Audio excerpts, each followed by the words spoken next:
चमकौली नाम के एक छोटे से गांव में एक बहुत ही सुंदर बाग था, लेकिन कोई भी गांव वाला उस सुंदर बाग में जाने से डरा करता था। उनका मानना था कि अक्सर बाग के उस पार वाली गुफा के अंदर से किसी जिन्न की आवाजें आती हैं, जो आते जाते लोगों को आवाजें देता है, जिससे गांव वाले बहुत डरा करते थे। उसी गांव में धन्नू नाम का व्यक्ति रहता था, जो एक व्यापारी था। उसकी 2 बेटियां थीं, रीमा और सीमा। उन दोनों को रंग बिरंगे फूलों का बहुत शौक था। बहुत दिन हो गए हैं, चलो आज हम गांव के बाग में चलते हैं। न जाने क्यों हमें बाबूजी उस बाग में जाने से मना करते हैं। इस पूरे गांव में एक वही जगह है जहाँ कितने सुंदर सुंदर फूल होते हैं। हाँ सीमा, वो बाग सच में बहुत सुंदर है। उस बाग में बहुत सुंदर सुंदर फूल होते हैं, लेकिन बाबूजी हमें जाने नहीं देते। वो कहते हैं गांव के बाग के उस पार एक गुफा है जो बहुत ही भयानक है, हमारा जाना वहाँ सही नहीं होगा। अगर सच में वहाँ कोई जिन्न होता तो क्या गांव वालों के सामने नहीं आता? चलो ठीक है, हम दोनों कल ही बाग में जाएंगे। वहाँ हम दोनों सुबह चलेंगे, तब तुम खुद ही देख लेना। लेकिन बाबूजी हमें नहीं जाने देंगे सीमा। कल बाबूजी सुबह किसी काम से शहर जाएंगे, उनके जाते ही हम दोनों बाग में जाएंगे। रीमा अपना सिर हिलाती हुई ठीक है। इसके बाद दोनों बहनें अपने कमरे में जाकर सो जाती हैं। अगली सुबह। देखो मेरी प्यारी बेटियों, मैं किसी काम से शहर जा रहा हूँ। तुम दोनों अपना ख्याल रखना और उस बाग में फूल तोड़ने मत जाना। वो जगह अच्छी नहीं है, कोई भी गांव वाला वहाँ नहीं जाता। पता है ना, रांझा भी वहीं जाने से मारा गया था। हम दोनों बहनें उस बाग में नहीं जाएंगी। इसके बाद धन्नू वहाँ से चला जाता है। उसके जाते ही दोनों बहनें उस बाग की तरफ जाने लगती हैं।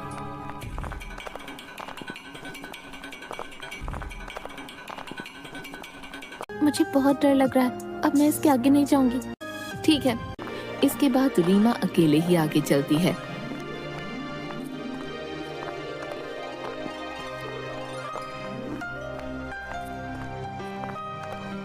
पुराना साधु रास्ता रोकता है। बेटी, ये रास्ता मौत का है। अगर मौत का रास्ता हो तो भी मैं जाऊंगी। फिर याद रखना, जिन्न को छुड़ाने के लिए तुम्हें 3 कठिन परीक्षा से गुजरना होगा। मैं तैयार हूँ। रूपा जैसे ही फाटक पार करती है, एक मायावी संसार खुलता है। चारों तरफ जंगल और फुसफुसाती आवाजें। रीमा चलते चलते उस गुफा के पास पहुंच जाती है। तभी एक आवाज उसे सुनाई देती है, जो काफी भारी होती है। ऐसा लगता है जैसे किसी रोते हुए इंसान की आवाज हो वो। कोई है यहाँ? मुझे यहाँ से बाहर निकालो। मैं इस गुफा में बरसों से कैद हूँ। निकालो मुझे यहाँ से। रीमा बड़ी हैरानी से वहीं खड़ी हो जाती है। कौन हो तुम और क्यों मुझे आवाज लगा रहे हो? क्या तुम वही जिन्न हो जिसके बारे में गांव वाले बात करते हैं? क्या सच में तुम यहाँ इस गुफा में हो? हाँ, मैं जिन हूँ। मैं कई सालों से इसी गुफा में कैद हूँ। मेरी सहायता करो लड़की, मेरी बात मानो। मैं तुम्हें कोई नुकसान नहीं पहुंचाऊंगा। तुम मुझे इस गुफा से आजाद कर सकती हो। इसके बाद मैं यहाँ से हमेशा के लिए चला जाऊंगा। मेरी सहायता करो। क्या सच में हमेशा के लिए तुम यहाँ से चले जाओगे? मैं तुम्हारी सहायता जरूर करूंगी। तभी गुफा के दरवाजे खुलते हैं और रीमा उस गुफा के अंदर चली जाती है।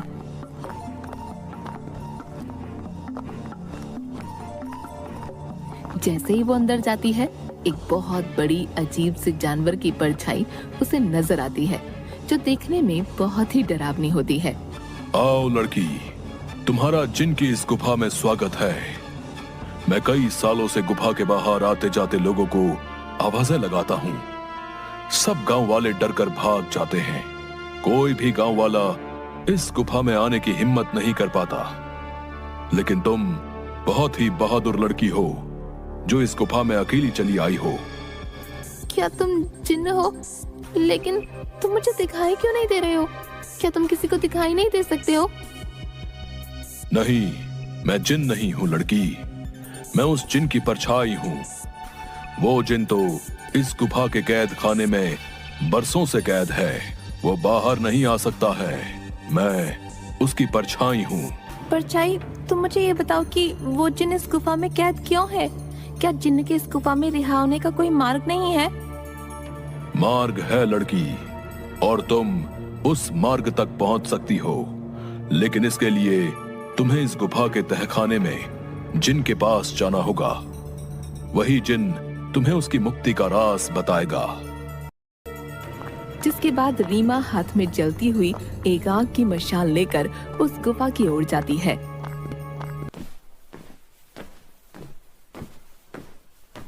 उसे उस जिन्न की आवाज आती है। आओ बहादुर लड़की, मैं तुम्हारा ही इंतजार कर रहा हूँ। मैं जानता हूँ कि तुम ही मुझे इस गुफा से मुक्ति दिला सकती हो। मैं यहाँ कई सालों से बंद हूँ। मेरे सामने आओ जिन्नात, मैं तुम्हें देखना चाहती हूँ। कि तभी अचानक से जिन्नात उसके सामने आता है, जो बहुत ही डरावना होता है। एक बहुत ही भयानक सा दिखने वाला, जिसके सिर पर एक लंबी चोटी होती है, जो काफी बड़ा होता है। उसे देखकर रीमा थोड़ा डर जाती है। देखो, तुम डरो मत लड़की, मैं तुम्हें कुछ नहीं करूंगा। मैं जानता हूँ कि तुम मेरी मदद करने आई हो, लेकिन मेरी मदद करना इतना भी आसान नहीं है। तुम एक बार और सोच सकती हो। क्या तुम वाकई मेरी मदद करना चाहती हो? लेकिन मैं तुम्हारी मदद कैसे कर सकती हूँ, और तुम यहाँ कैद कैसे हुए? बताता हूँ। बहुत साल पहले इस गुफा में एक औरत रहती थी। वो बहुत गरीब थी। वो गुफा के बाहर वाले बाग से फल तोड़ा करती थी और उन्हें ही खाया करती थी। एक दिन उसने बाग के सारे फल तोड़ लिए और यहाँ इस गुफा में लेकर आ गई।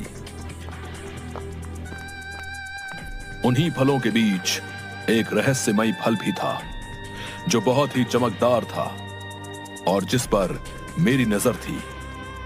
वो फल मेरी उम्र 100 साल और बढ़ा सकता, लेकिन मैं उस फल को तब तक नहीं छू सकता था जब तक कोई इंसान उस फल को उसके पेड़ से तोड़ ना ले। एक दिन वो औरत चमकदार फल को उसके पेड़ से तोड़कर इस गुफा में ले आई। जब मैंने देखा तो मैं उसके पीछे इसी गुफा में आ गया और मैंने उससे कहा कि हे औरत, तुम जो बाग से सबसे सुंदर और चमकदार फल तोड़कर लाई हो, वो मुझे दे दो। इसके बदले में तुम जो भी 2 इच्छाएं मांगोगी वो पूरी होंगी। ठीक है, मैं तुम्हें वो फल दे देती हूँ, लेकिन मेरी 2 इच्छा है। पहली ये कि तुम मुझे वरदान दो, आज से ये बाग मेरा होगा, और दूसरी ये कि तुम इस गुफा में ही कैद रहोगे, ताकि इस बाग में कोई भी तुम्हारे डर से ना आ सके और हमेशा के लिए मैं ही इस बाग में राज करूं। वो औरत मुझे फल तो दे देती है। उस फल से मेरी उम्र तो 100 साल बढ़ गई, लेकिन उस औरत को दिए गए वरदान की वजह से मैं यहीं कैद हो गया। तब से ही मैं इस तहखाने में कैद हूँ। मैं आपको यहाँ से आजाद जरूर करवाऊंगी, लेकिन मुझे तुम्हें यहाँ से आजाद कराने के लिए करना क्या होगा? तुम्हें यहाँ से उस बाग में जाना होगा। वहाँ तुम्हें उस बाग में रहने वाली उसी औरत की झोपड़ी दिखेगी। तुम्हें उसकी झोपड़ी में जाना होगा। वहाँ से तुम्हें सबसे सुंदर और चमकदार फल लाना होगा। मेरी मुक्ति का राज उस फल में ही कैद है। ध्यान रखना बहादुर लड़की, उस औरत की झोपड़ी में कोई नहीं जा सकता है। जब वो सो रही होगी तुम्हें तब ही जाना होगा, लेकिन तुम्हें ये काम बड़ी होशियारी से करना होगा। अगर उस औरत को पता चल गया तो वो तुम्हें जिंदा नहीं छोड़ेगी। ठीक है जिन, मैं तुम्हारे लिए वो चमकदार फल जरूर लेकर आऊंगी। मैं तुम्हारा इंतजार करूंगा बहादुर लड़की। इसके बाद रीमा वहाँ से बाग में जाती है और उस औरत की झोपड़ी की ओर बढ़ने लगती है। रीमा देखती है कि उस औरत की झोपड़ी में कोई नहीं है। वो इधर उधर देखती है और उस झोपड़ी के अंदर चली जाती है। रीमा अंदर जाकर देखती है कि बहुत सारे फल उस औरत की झोपड़ी में रखे हैं। अरे ये तो कितने सारे फल हैं, लेकिन इन सब में कोई भी फल बहुत ज्यादा नहीं चमक रहा। तभी अचानक रीमा देखती है कि वही औरत अपनी झोपड़ी की तरफ आ रही है। ये देखते ही रीमा दरवाजे के पीछे छुप जाती है। वो औरत अपनी झोपड़ी में आती है और उसके हाथ में एक टोकरी होती है जिसमें बहुत सारे फल रखे होते हैं। वो अपनी टोकरी एक टेबल पर रख देती है और पास ही पड़ी चारपाई पर सो जाती है।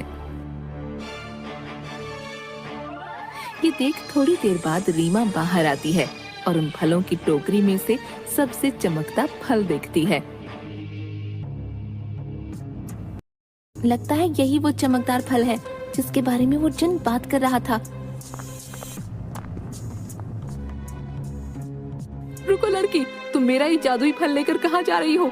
मुझे मेरा फल वापस करो, वरना मैं तुम्हें यहाँ से नहीं जाने दूंगी। रीमा ये सुनकर डर जाती है। मुझे फल ले जाने दो काकी, मैं इस फल को उस जिन्न को देकर उसे उस गुफा से आजाद कराना चाहती हूँ, ताकि सारे गांव वाले बिना डरे यहाँ सकें। मुझे इस फल को लेकर जाने दो काकी। क्या कहा लड़की? तुम मेरी कई सालों की मेहनत पर पानी फेर देना चाहती हो? उस जिन्न के रिहा होते ही ये सब गांव वाले मुझे इस बाग से निकाल देंगे। नहीं नहीं, मैं ऐसा नहीं होने दूंगी। मुझे ये चमकदार फल वापस करो। ये सुनकर रीमा वहाँ से उस फल को लेकर भागने लगती है और वो औरत भी उसके पीछे ही भागने लगती है। रीमा भागते भागते उस गुफा में पहुंच जाती है। जैसे ही वो गुफा में पहुंचती है, वो जादुई फल उसके हाथ से नीचे गिर जाता है, जिसके गिरते ही तोते में बदल जाता है। रीमा ये देखकर हैरान हो जाती है। तभी वो औरत वहाँ आ जाती है। ये तुमने क्या किया लड़की? इस जादुई फल को नीचे गिरा दिया और अब ये तोता तुम्हें उस जिन्न की आजादी का सबसे आखिरी रास्ता बताएगा। नहीं, मैं ऐसा नहीं होने दूंगी, मैं तुम्हें मार डालूंगी। वो औरत रीमा को जैसे ही अपने हाथों से मारने आगे बढ़ती है, वो औरत अचानक से आग में जलने लगती है, जिसे देख रीमा हैरान हो जाती है। तभी एक आवाज सुनाई देती है जो उस जिन्न की परछाई की होती है। डरो मत बहादुर लड़की, इस लालची औरत को इसके किए की सजा मिल चुकी है। अब तुम्हें अपनी मंजिल का आखिरी पड़ाव पार करना है, जिसमें ये तोता तुम्हारी मदद करेगा। तभी अचानक से वो तोता उड़ने लगता है और गुफा में उसी तरफ भागने लगता है जहाँ वो जिन्न कैद था।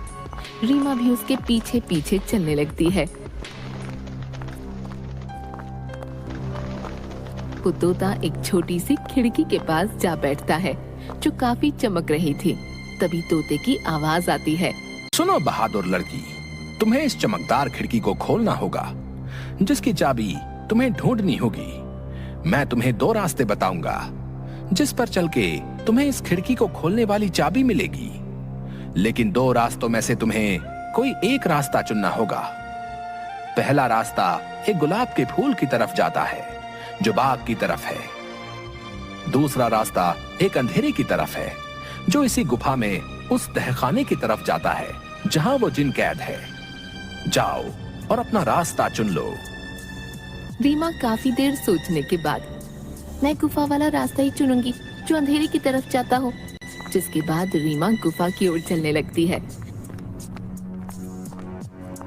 कि तभी रीमा को एक सिक्का दिखाई देता है। अरे, ये इतना चमकता हुआ सिक्का यहाँ कैसे आया?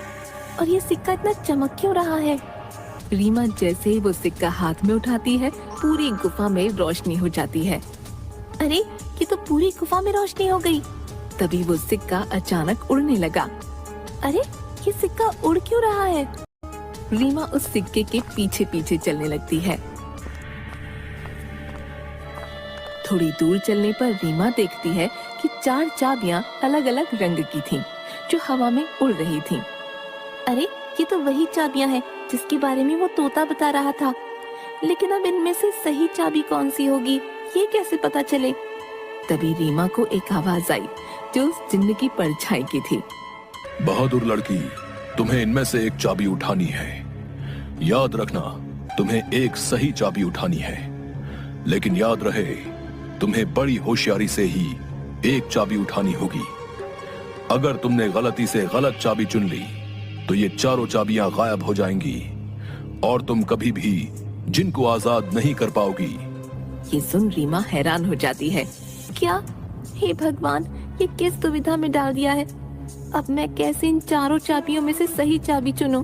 काफी देर सोचने के बाद रीमा देखती है कि चारों चाबियों में से एक चाबी बहुत बड़ी थी, जो लाल रंग की थी, और जिस चमकदार फल के गिरने से वो तोता बना था वो भी लाल ही रंग का था। रीमा समझ गई कि लाल वाली चाबी चुन्नी है। उसके लाल चाबी चुनते ही बाकी सारी चाबियां गायब हो गईं। रीमा उसी खिड़की के पास जाती है।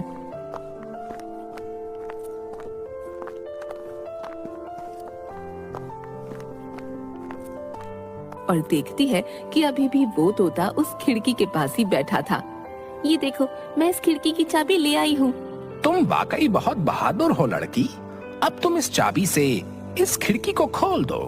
रीमा जैसे ही उस चाबी को खिड़की में लगाती है, खिड़की अचानक से खुल जाती है।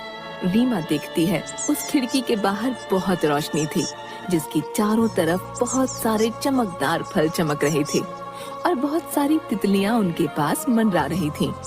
वो तोता उस खिड़की में उड़ता हुआ चला जाता है और तोता खिड़की के बाहर जाते ही उस जिन्न में बदल जाता है, जो कई सालों से गुफा में बंद था। तुम्हारा बहुत बहुत धन्यवाद लड़की। तुमने मुझे इस गुफा से आजाद कर दिया। तुम एक निडर और साहसी लड़की हो। तुम जो भी मांगोगी मैं वो तुम्हें दूंगा। बोलो, क्या इच्छा है तुम्हारी? जिन, मैं कुछ नहीं मांगना चाहती हूँ, लेकिन अगर तुम सच में मेरी इच्छा पूरी करना चाहते हो तो गुफा के सामने वाले बाग से मुझे बहुत प्यार है। इसमें रंग बिरंगे फूल मुझे बहुत पसंद है। मैं चाहती हूँ कि ये बाग हमेशा ऐसे ही खिलखिलाता रहे, इसके फूल कभी न मुरझाएं। ठीक है बहादुर लड़की, तुम्हारी ये इच्छा जरूर पूरी करूंगा। अब मैं हमेशा के लिए यहाँ से जा रहा हूँ। इसके बाद वो जिन्न गायब हो जाता है। रीमा जब गुफा से बाहर निकलती है तो सब गांव वाले धन्नू और सीमा बाहर खड़े होते हैं। अरे मेरी बिटिया, आ गई तू वापस। उस जिन ने तुझे कुछ किया तो नहीं? आखिर क्यों गई थी तू उस गुफा के अंदर? अगर वो जिन तुझे मार डालता तो क्या करता मैं? दीदी, तुम ठीक तो हो ना? क्या सच में तुम्हें उस जिन्न ने कुछ नहीं किया? बाबूजी, मैं बिल्कुल ठीक हूँ। अब अंदर कोई जिन्न नहीं है। इस गुफा के अंदर जो जिन्न था, अब वो हमेशा के लिए इस गुफा से चला गया है। अब आप सभी को डरने की कोई जरूरत नहीं है। अब कोई भी यहाँ आ सकता है।